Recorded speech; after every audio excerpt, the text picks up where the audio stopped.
Chúng ta chỉ sợ những thứ chúng ta không hiểu hay không kiểm soát được. Và với vũ trụ bao la rộng lớn này, thứ khó hiểu và khó kiểm soát có lẽ là sự sống. Người ngoài hành tinh đâu rồi? Họ có tồn tại hay không?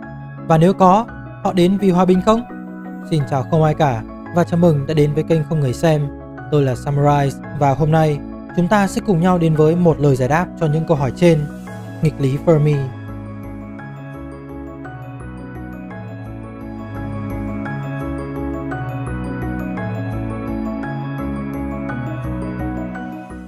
Trước khi trả lời cho câu hỏi này, chúng ta cần hiểu về điều kiện cho sự sống tồn tại. Nhìn vào hành tinh xanh này, chúng ta phải tự nhận mình là những kẻ may mắn. Nó nằm ở vị trí hoàn hảo với ngôi sao gần nhất. Trong trường hợp này là mặt trời. Vị trí này không quá gần nên trái đất không bị đốt cháy như sao Thủy. Vị trí này cũng không quá xa để bị đóng băng như sao Thiên Vương. Vị trí hoàn hảo này được gọi là Habitable Zone, có nghĩa là vùng phù hợp để sự sống phát triển.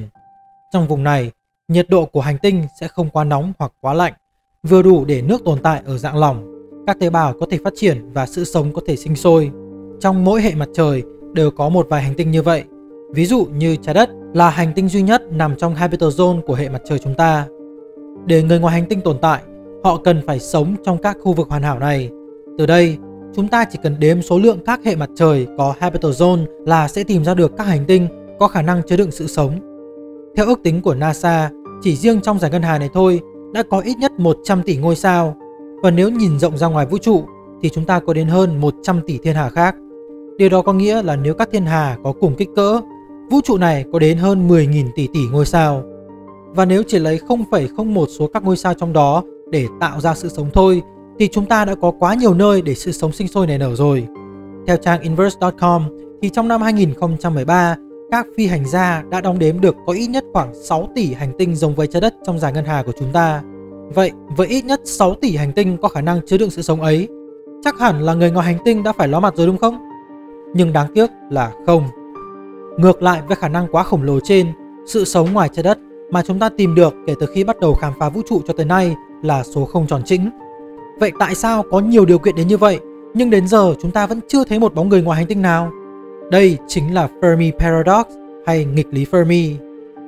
Nghịch lý này được đặt tên theo nhà vật lý học Fermi Enrico, mô tả sự mâu thuẫn rõ rệt giữa khả năng cao về sự tồn tại của sự sống ngoài hành tinh và sự thiếu bằng chứng trong việc xác thực điều đó. Điều này khá là đáng sợ vì chúng ta không biết rằng chúng ta đang cô đơn thật hay vì chúng ta chưa nhìn kỹ. Để giải thích cho nghịch lý đó, Fermi đã đưa thêm giả thuyết về sự tồn tại của người ngoài hành tinh có tên là The Great Filter hay quá trình chọn lọc vĩ đại.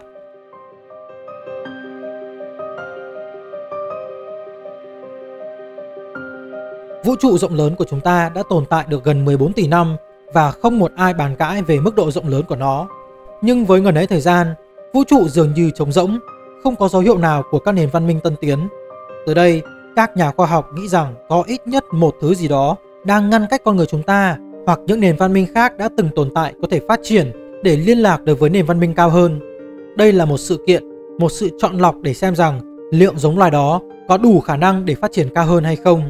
Nếu vượt qua được thì xin chúc mừng, bạn đã được chọn để gia nhập vào hội những nền văn minh bậc cao. Còn không thì nền văn minh đó sẽ bị tận diệt. Đây chính là The Great Filter, một bước ngoặt quyết định sự phát triển của một nền văn minh hoặc thậm chí là sự sống còn của nền văn minh đó. Được ăn cả, ngã về không. Tuy nhiên, giả thuyết The Great Filter không chỉ có như vậy. Các nhà khoa học chia The Great Filter ra làm hai trường hợp. Một là quá trình chọn lọc này đã xảy ra rồi. Hai là nó vẫn đang chờ đợi chúng ta ở phía trước. Mỗi trường hợp đều đưa chúng ta đến một giả định khác nhau về tương lai của nhân loại. Vậy chính xác là điều gì đã xảy đến với chúng ta và con người sẽ phải đối mặt với điều gì? Trường hợp đầu tiên là quá trình chọn lọc đã xảy ra. Trong trường hợp này, con người là sinh vật thông minh duy nhất tồn tại sau cú lọc mem của Chúa Trời. Đầu tiên, để sự sống ngoài hành tinh xảy ra, nó cần phải có sự sống. Sự sống là một yếu tố vô cùng phức tạp trong lịch sử của trái đất mà các nhà khoa học vẫn chưa rõ cụ thể chuyện gì đã xảy ra. Chúng ta chỉ biết rằng từ các phân tử không liên quan, các tế bào đã ra đời và hình thành sự sống. Màng lọc đầu tiên có thể đến từ việc sự sống không thể hình thành hoặc nó không xảy ra trong các hành tinh trong Habitable Zone. Vậy với những nơi có sự sống thì sao? Trong quá trình phát triển của sinh vật sống, điều gì đó đã xảy ra khiến các sinh vật này phải đầu hàng. Đó có thể là một dịch bệnh lớn quét đi sự sống. Đó có thể là một thiên thạch khổng lồ, như những gì đã xảy ra với loài khủng long. Cho dù điều gì đã xảy ra đi chăng nữa, chúng ta biết rằng loài người đã sống sót, và điều đó khiến chúng ta trở thành loài tiên phong đầu tiên trong vũ trụ có thể khai phá thế giới vô tận ngoài kia. Nhưng điều đó không có nghĩa là màng lọc ấy là duy nhất. Có thể là sau màng lọc sự sống vẫn còn nhiều màng lọc khác trước mắt. Và từ đây chúng ta có trường hợp thứ hai là chuyện đó vẫn chưa xảy ra.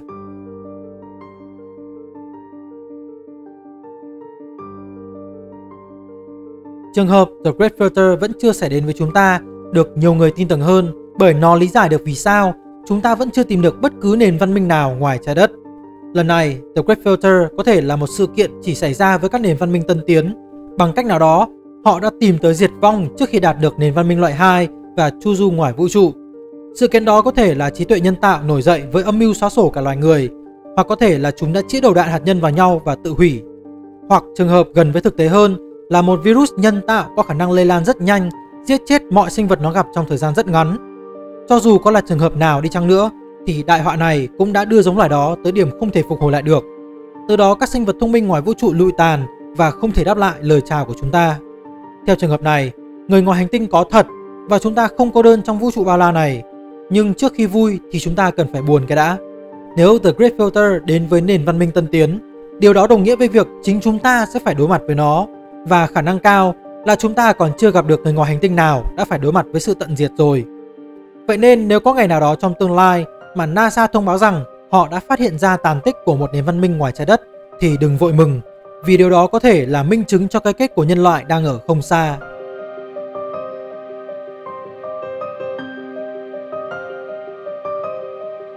Đáng tiếc thay, đáp án cho câu hỏi này thực sự không hề vui chút nào. Nếu người ngoài hành tinh không tồn tại, nghĩa là chúng ta có sứ mệnh trở thành loài tiên phong, đi trước mọi thứ và khám phá vũ trụ này một mình, trước khi có một giống loài nào đủ may mắn để vượt qua The Great Filter của sự sống. Nhưng nếu họ tồn tại, điều đó có nghĩa là cái kết đau đớn đang chờ chúng ta ở phía chân trời. Cho dù có cố gắng vùng vẫy ra sao, không ai có thể trốn chạy khỏi nó. Và nếu nhìn theo góc độ khách quan nhất có thể, loài Sapien chúng ta mới chỉ tồn tại được khoảng 6 triệu năm trên trái đất, còn chưa bằng 0,1 độ tuổi của vũ trụ. Mọi thứ sẽ tiếp tục tồn tại khi những hạt bụi từng biết hát, biết vẽ này sẽ tan biến. Và biết đâu, ngày nào đó trong tương lai xa vời, một sinh vật khác đâu đó cũng sẽ phát sóng qua hành tinh xanh này và tự hỏi liệu bọn chúng có cô đơn trong vũ trụ này không?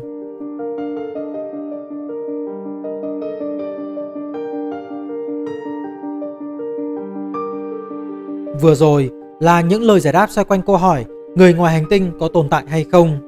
Nghịch lý Fermi và The Great Filter đều là những khái niệm rất khai thông nhưng cũng rất đáng buồn và đem lại cho chúng ta cảm giác vô cùng trống rỗng. Nhưng điều đó không có nghĩa là ngoài kia đã hết cái để nghịch, để chơi, vì chúng ta chỉ sống cùng lắm là 100 năm và tuổi thọ của nhân loại còn dài hơn thế rất nhiều. Hãy cứ chơi, hãy cứ hết mình và subscribe cho kênh Không Người Xem để đón chờ phần thứ 3 của mini series này. Cảm ơn các không ai cả, tôi là Samurai và hẹn gặp lại trong lần tới. Peace.